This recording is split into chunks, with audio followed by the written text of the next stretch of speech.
Well, hey everyone, it's Hudson, and this video I'm going to just show you how to set up, customize, and get the most out of your new Canon R5. It's a camera that I've actually borrowed for the last month and really enjoyed using, and along the way, I've come up with some ideas, tips, tricks for using the menus and control system to maximize your enjoyment of this camera. I just did a video actually about how much I've enjoyed having this camera. I'm actually a Nikon shooter. I'm really a strong proponent of the Nikon Z system, but I'm really not ever urging people to switch camera brands. I think all the brands are doing great stuff. If you're a Sony shooter, the Sony cameras are amazing. If you're a Canon shooter, they're making this, especially this R5 and some of the new cameras coming out are really, really astoundingly wonderful.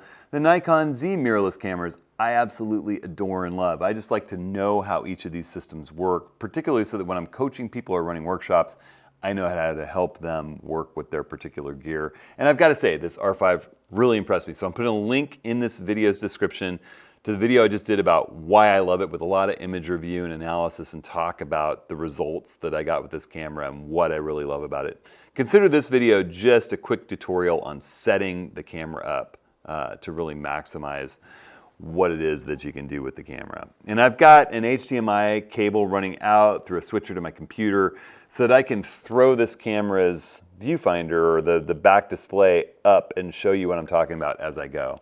I'll just tell you really quick, there's sort of three main control dials here on the Canon, the R5. You've got a front control dial that your forefinger would just move up from the shutter, right above the shutter, that's vertical, that you can change. You've got a back control dial that's up on the top, again, right next to that top LCD that your thumb would roll around with a mode button right in the center of it. And then there's the big Canon wheel with the set button right in the center of it. Those are the three main controls we're going to be talking about a lot today. So I'm going to jump in. The other thing I'll say is I have links to this camera at B&H. B&H was kind enough to loan this camera and this amazing 70-200 f4 lens to me to use and learn and review, and I've really, really enjoyed it. I'm not looking forward to sending it back, but a big shout out to them, and I've got links in this video's description to purchase this through them. It helps me out a little bit. It's affiliate links, and it helps to support what I do. I also have links to all the gear that I use at hudsonhenry.com/ATS-links, and I'm going to be adding this camera into there. I really do. I can't recommend Canon shooters, especially if you're still with a 5D system. This is something to check out, and I really think you're going to love it. All right, so let's jump in. I'm going to talk about switching modes really fast, how that works. Then I want to talk about the Q menu really fast, and then I'll go through some menu settings. And along the way, we'll talk about autofocus and setting up custom settings or custom modes, and also the custom menu. All right, so let's jump in. I'm going to talk about modes first. So first thing is just pushing that mode button that's right in the center of that back dial on the top cap. Opens up the mode menu. It's going to disappear if I don't do something with it, but you can change from shutter priority, program, aperture priority, manual exposure, bulb. Bulb's kind of a cool thing with this. You can set really long exposures, like you can tell you want it to be an hour and jump into bulb mode. It's a menu plus going into bulb mode, which is a little awkward, but it works. So I'm using the wheel to switch around here. I'm just going to leave it in aperture priority for right now. And you can see in our display down here that it's showing you that front wheel, that vertical wheel, is going to be changing your aperture. That the ring on the front of the camera is going to change, oh, I bumped the HDMI, sorry about that. That the ring on the front of the camera is going to be changing exposure compensation. You see how it's a little ring right here, showing right there, that ring. This shows that it's the vertical top. This is ISO, that's the back wheel, it's horizontal. So if I change that, it's going to switch from auto into different ISO modes. All right, so good enough. It's nice how it shows you which control does what. If I was to hit the info button on the back of the camera, that's up above the back wheel to the left a little bit, it switches into the video modes. I can't actually show you that because the minute I go into video, it stops broadcasting what's going on with the menus. It's only on the back of the camera.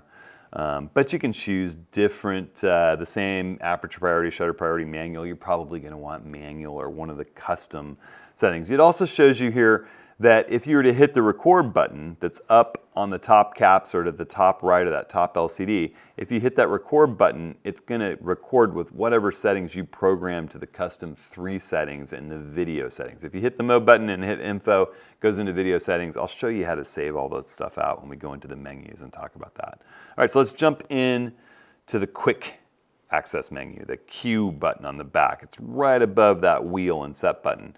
And turning the wheel switches which thing you're setting. So you've got autofocus mode, whether you're in servo or single shot autofocus, that basically is whether it tracks or not, where you're recording your data and what quality of data you're working with, which drive mode you want to be in, and the mode button changes between these different modes. Let me jump back up really fast to show you these are the 2 modes in autofocus I would use almost exclusively with this camera. The tracking plus face and eye detect, and the spot. If I'm in the landscape or still life, nailing down some little detail, I'll go spot. It's gonna lock that one spot I want. If I'm photographing action, the tracking and face and eye detect really is gonna do a great job of just tracking whatever it ascertains that I'm shooting. If it picks the wrong thing, I can just take my thumb over, put it on the LCD, and direct an autofocus subject tracking point onto the subject that matters to me, and boom, lock it. It's pretty darn cool. I talk about that in the video that I just did recently that's linked in this video's description. Just click on the video's title or show more, and I'll show you how to set that up. You can actually set it up so that just the bottom right corner of your LCD controls that subject tracking, so that you can just move your thumb a little bit around and it goes all over the viewfinder and you drop it on the subject that matters to you. But I'm going to tell you that 99% of the time the camera is going to pick the right subject, especially if you're filling the frame with subjects that matter to you. It knows what to track, and if that thing has eyes or a face, it's going to lock in on the eyes or face. It's just amazing how great these cameras are doing that. All right, so back into the Q menu. These others I'll let you explore. I'm serious. I would just really use spot and then the automatic tracking. All right, so we come down servo. Again, the back wheel is going to choose whether or not you're in servo or single shot. Servo keeps tracking the action as it moves. Single shot locks in, doesn't track. We actually are going to leave it in servo.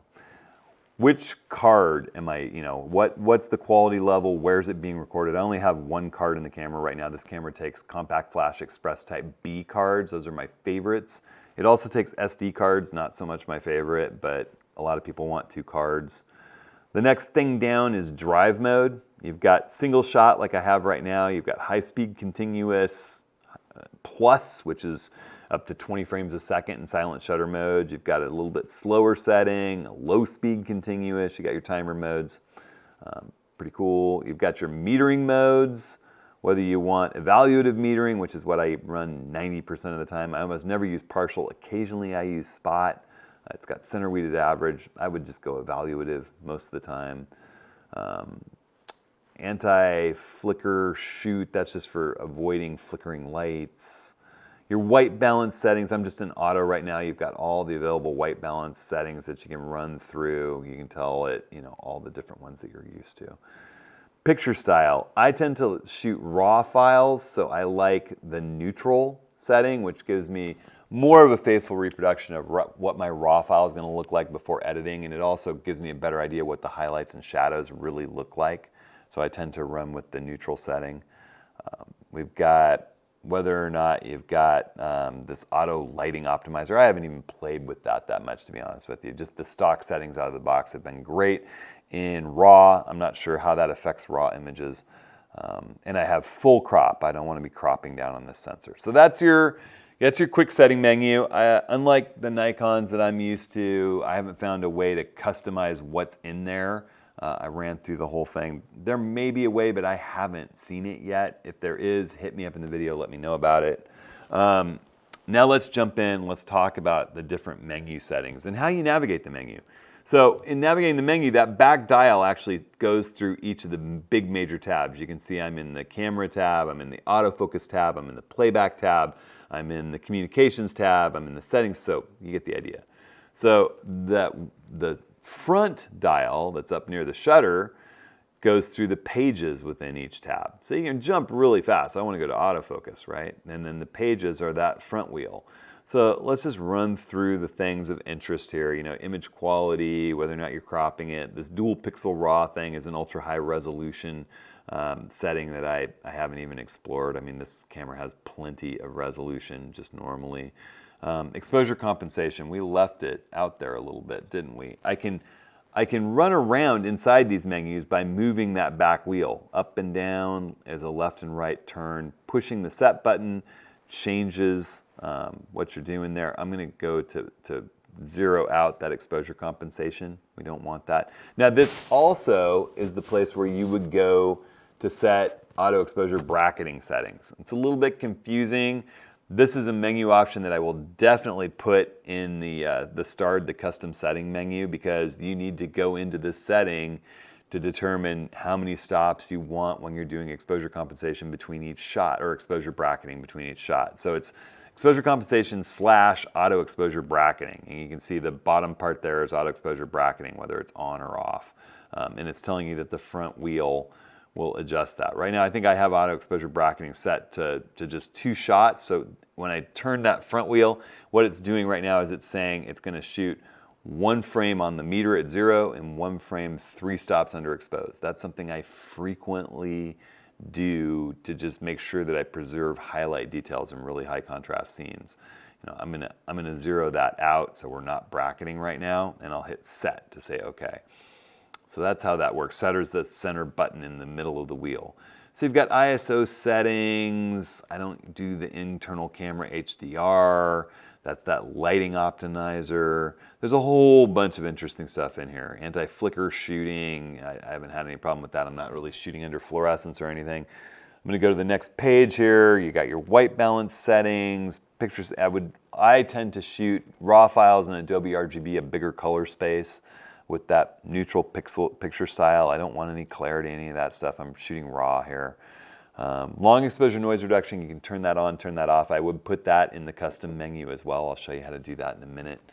And whether or not you want high ISO noise reduction. I often turn high ISO noise reduction to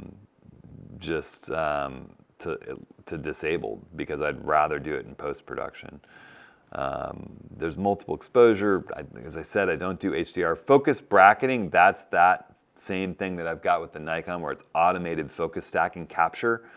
You can turn that on. You can limit the number of shots. You can tell it on a scale of 1 to 10 how big a jump you want it to make between each focusing. What you do is essentially, this is going to capture a focus bracketing set. I've set it to 5 right here, and it will.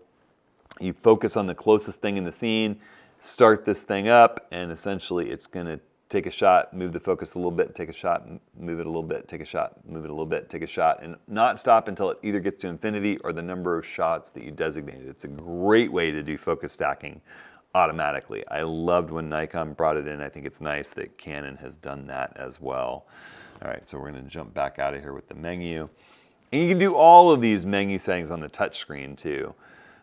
So we've got the shutter mode. You can choose between mechanical and silent. It's got a faster shutter rate in silent mode. Interval timer, the bulb timer setting we talked about. If you're in bulb mode, you can set how long you want the exposure to be, and it can be really long exposures. Tell it whether or not you want to release without a card. I like to disable the touch shutter. That's something you can do on the back LCD as well. I don't like to touch the LCD and have it focus and shoot. I don't mind it focusing, but I don't want it to focus and shoot. Image review is something I just always turn off because that slows me down when I'm shooting it. I want to hit the play button to see the last image I took. I don't want that turned on. Exposure simulation, I like that enabled. That shows that if you're underexposed, it's going to look underexposed on the viewfinder. I find it really confusing when the viewfinder stays bright to show me my scene focus composition, and yet I'm really underexposing. I always leave this enabled. And then you go into shooting information display, and this is a really, really cool, I can't even begin to tell you how cool it is. So on the screen, you've got screen information settings. All right, now, as I said, I guess there's not 7, there's 6 different screens you can set up. So I've turned off screen 1, I only want these 4. I've got this one, which gives me a whole detailed bunch of information, my focus point and my exposure settings. You can see it's a pretty cluttered viewfinder, but it really does show me everything that I'm interested in. This is the one I use almost all the time. I've got a red, green, and blue histogram, which I absolutely love that Nikon lets me have a red, green, and blue histogram up there. I've got my focus point, and I've got a digital compass and the critical exposure settings all right there. I shoot in that all the time. I also like this completely clean view. I leave that there. And then just kind of the exposure data view, and this is a touchscreen capable exposure data view, so I can touch those and change settings. It's really nice. And I could add more. I can have up to 6 of these. Really, really, really cool. All right, so I'm gonna go ahead and cancel. I don't wanna make any changes in that. Then you've got your viewfinder information. All right, so I've got a clean viewfinder with just exposure data down below. I've got one with more of my settings visible, and I've got that same just my histogram and my digital compass. I love that setup. So I'm going cancel, I'm not changing that at all. Viewfinder vertical display. Oh man, I love that one. I leave that one turned on, and then when you flip to vertical, the whole viewfinder's orientation flips to vertical, and you can even see shutter speed and aperture and ISO down at the bottom, set up for shooting vertical. Everything switches to vertical. It becomes a vertical viewfinder. It's really cool. You've got different grids that you can turn on and off. I'm a big fan of the rule of thirds grid. I love that it has the rule of thirds grid. The histogram display, red, green, and blue, different sizes are possible. Love that. Super, super cool. So I like the small red, green, and blue histogram. Focus, distance, display. You got all these different choices that you can have about how information is displayed while you're shooting. I think it's just super cool. Viewfinder display format. It's a viewfinder display performance. That's an important one. So you have smooth or power saving. You know, I would rather carry extra batteries and have smooth so that you don't get that kind of stuttery view when you're shooting action sequences in particular. I want that smooth rendering of fast motion so that it's easier to photograph it. I mean, I could see times maybe you're shooting a landscape on the tripod, nothing's moving, or doing still life work and battery life is limited. Well, okay, maybe you'll go into power saving. You can throw that in your custom setting menu to remember that it's there. All right, so rolling over, we're going to go into autofocus. Like, you got your major settings that you also have in the quick settings. One thing that's important here, you have subject to detect. You've got people or animals. That's pretty cool. Eye detection, definitely. I just leave that enabled. Continuous, that would keep tracking whether or not you hold the AF on button on the back. I'm a big back button focus advocate. I'm going to show you how to take it off the shutter in this camera. If you leave it, if you're a back button focuser, it back button focuses right out of the box, but it also focuses when you touch the shutter right out of the box, which can kind of blow your whole setup if you're a back button focuser. So I'll show you how to turn that off when we go into the actual camera control settings. But that continuous autofocus, it can be cool. You know, it can continue autofocusing like it would in video, whether you're touching the autofocus thing or not when you've got a subject tracked. I don't tend to leave that on, but it's something you could do. Here's the touch and drag autofocus settings. As I said, you've enabled that. You can just touch the LCD to drag around and pick a subject tracking point. That positioning method, relative, means it's like a mouse. It's not mapped to an exact location on the screen. As you move your thumb around, it moves the point around, just like picking up a mouse, dropping it, moving it, it goes left. Active touch area, the bottom right corner of the screen. Love that you can choose that. That is super handy. You would definitely want to set that up. Those aren't that way out of the box. You can change your peaking settings. You get the idea. There are these cool servos, so the tracking, the autofocus tracking, different cases that you can just pick from. So you've got this multi-purpose setting, your general setting. That tends to work really well. You've got one that continues to track your subject and avoids and just ignores things that come between you and the subject. You've got one that instantly snaps when something comes between you and your subject. It's going to grab whatever comes into the autofocus point, make it the new subject. Or you've got subjects that accelerate or decelerate really quickly. So think sports players and frantic action in play, or birds in flight. I find that the case one works for most things I've been shooting. I haven't done erratic birds in flight, small birds that move quick. I would probably go into setting 4. All right, so, you know, these are all settings that seemed pretty good to me straight out of the box. I would probably personally go in and limit these autofocus settings to turn off, definitely, these zones. Yeah, I honestly, I would probably turn all of this off and just leave these single point, the spot, and the tracking. So that's my take on it. Coming back down in here to OK. You got different ways of choosing. I like having the orientation linked autofocus point so that if you were vertical and you had the autofocus point in a certain position in the frame, and then you flip to horizontal and you want it in a different position, it's going to remember when you flip back where you were when you were vertical last time. It's going to remember when you flip back where you were horizontal. That's a really nice way to roll for me. Yeah, it's just some other, I don't think any of these really need to be adjusted out of the box. They're all pretty good. Playback, let's see if there was anything I really went through. These are all just sort of working with the things that are in your menu. I don't think there was too much I did. You can change the magnification when you hit the magnification button on the back of your camera. I thought 2 times is quite nice. I like using the wheel to run through images. That works great. There's a memo button that you can hit on the back left of the camera to record things about the images that you shot. So you can, as you're reviewing, you can make notes and rate them. Playback information display, you can change what you're seeing in playback information. Again, you know, I just have this kind of clean view. And then I have the tricolor histogram. That's all I really need. The clean view that has the exposure data on it and the tricolor histogram. Those are the 2 things I really want. Again, you can have 11 different pages of playback information when you hit the info button. They give you a lot of choices. Here's some, you know, some things that could be helpful when you're doing HDR output, for example. I won't go into all that. That's kind of a little more complex topic.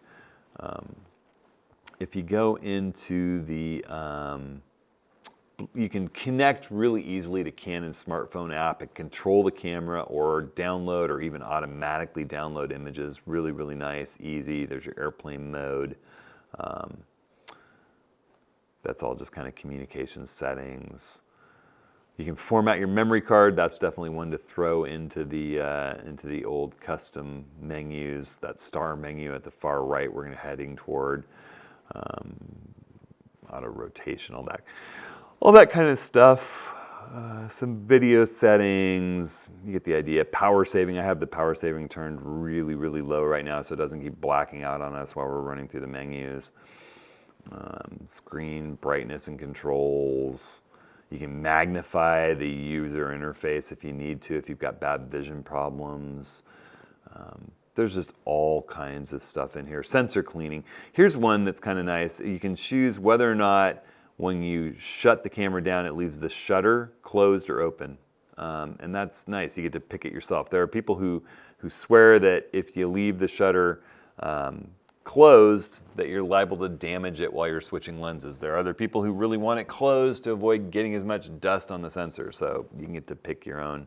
You can choose sensor cleaning. It cleans the sensor every time you turn off the camera, which is nice.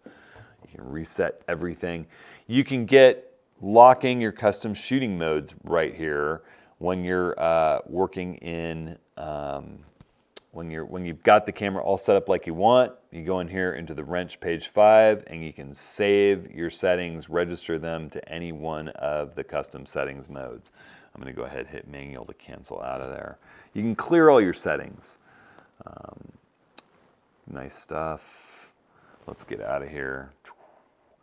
You can save and load the camera settings that you've got on your card. So you throw in an SD card or a CF Express 8B card and load all the camera settings onto a card. I would suggest using a small old SD card that you label and then lock, And that way, you know, it's not something you're going to overwrite or accidentally format. It's like some card that you put a sticker on and it's got your R5 settings on it.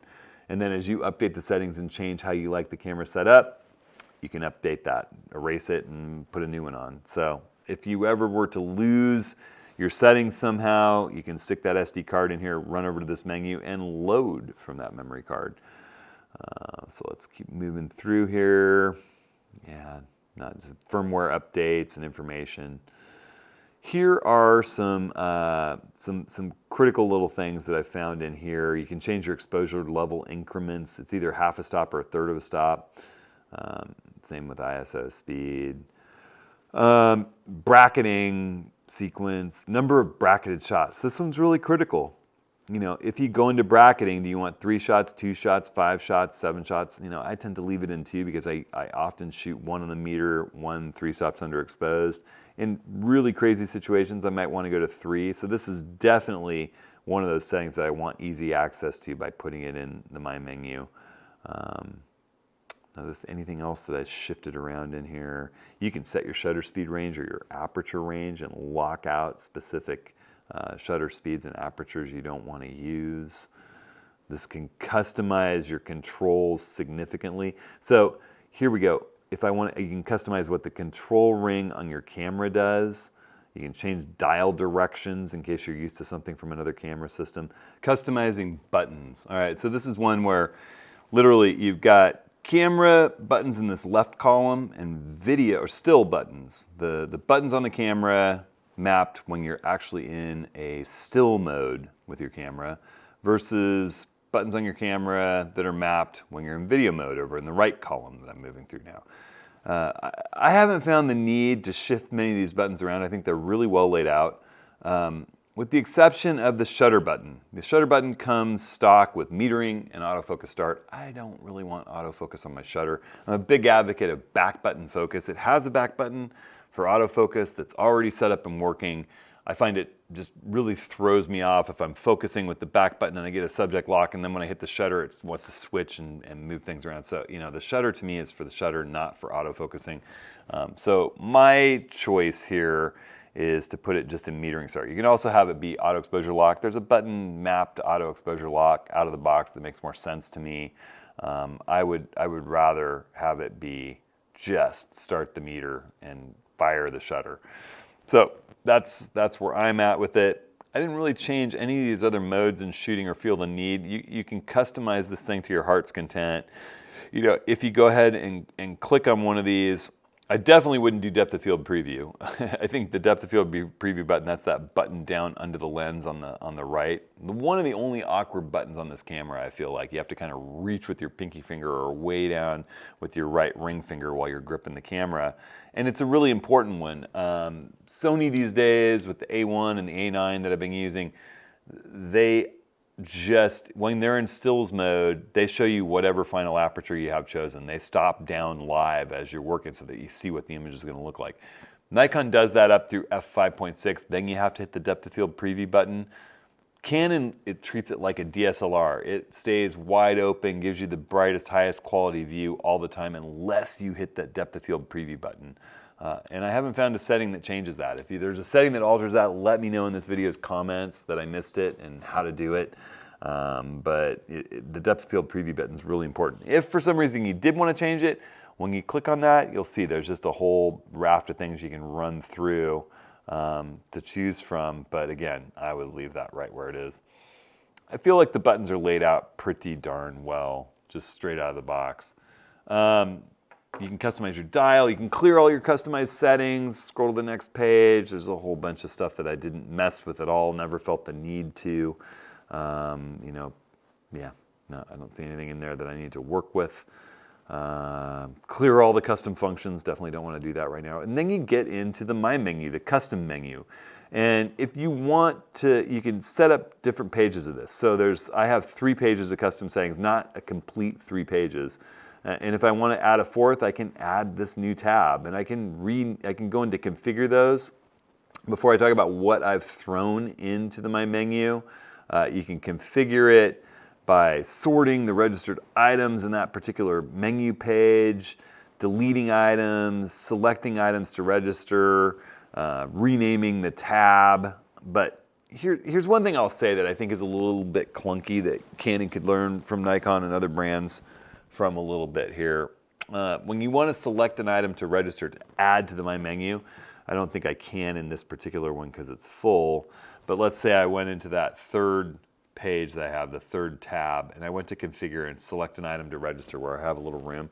What you get is this list of every available menu item in the camera that you have to scroll through each and every time you want to go and add an item. You got to go find it. And I find that clunky and annoying. The way it works with Nikon and that I'm used to is you would select item to register, and instead of giving you a big list, what it would give you is the main menu again, and you could run around in the different tabs and say, you know, it's on the fourth page of autofocusing. I want the, you know, I don't know, limit AF method, for example. And if I hit the set button on that, it would take me back into the My Menu, and I would be able to move through the pages and drop it wherever I want, and it would move everything else. It's just a little easier system. It's easier to set up. So, you know, not to gripe, this is an amazing, amazing, amazing camera, but it's tough to have to go through all of them. So let's talk about what I have in the settings here. So I have long exposure noise reduction, whether I want it turned on or turned off. There are certain situations like low light time lapse where I can't use long exposure noise reduction. It would just take too long in between every exposure. Focus bracketing, that's that automated focus stack and capture. Interval timer, that's when I'm doing time lapse and things like that. Bulb timer, that's that kind of cool setting where if I was to go into my bulb mode, so I'll use the wheel here, select bulb mode, then I went into that menu again and I've got it set right here. Now when I go into bulb timer, I can enable it and I can say, you know, what do I want that to be? And I can run around and change that. Right now I have 7 minutes. I can set it for hours and minutes. If I hit the info button, I can set, you know, how long do I want that to be? If I click, I could say I want it to be an hour, 2 hours, 3 hours and 7 minutes. Crazy. So we'll go ahead and just get out of there. We don't need to do that. But you get the idea. So we'll go ahead and disable that. And then if we come back up into here, then bulb would just be a standard bulb. As long as you hold the shutter button down, it captures an image. But that kind of cool setting lets you really control how long the camera is open. So let's jump back into aperture priority. And so we'll shutter program, whether it's my mechanical, the shutter mode, whether it's mechanical or whether it's silent. Again, this will do 20 frames a second in silent. Display performance, that's keeping it nice and smooth so you don't have the stuttery motion when you're photographing things that are moving fast.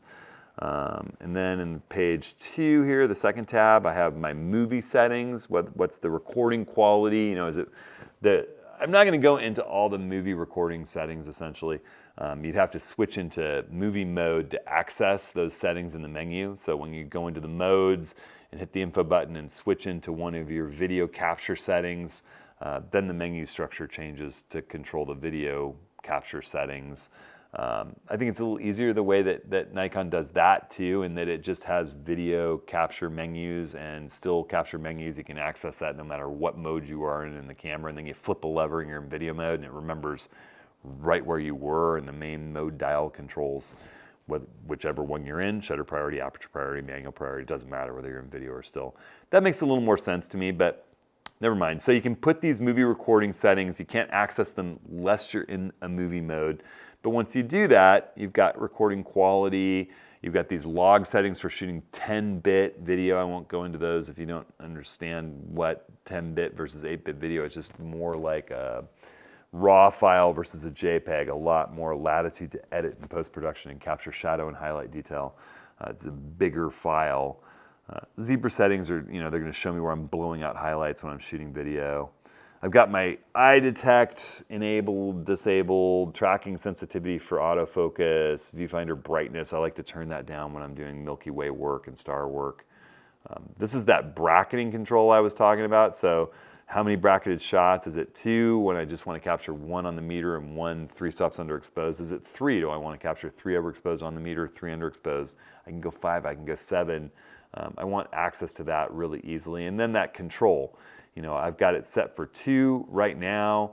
If I start to move this wheel, I can say, okay, if I want my second shot to be 2 stops underexposed, I want it to be 3 stops. I think it's a little cumbersome to do it this way that Nikon did it, where it's 2 different menu items, particularly since those 2 different menu items are not close to each other in the overarching menu structure.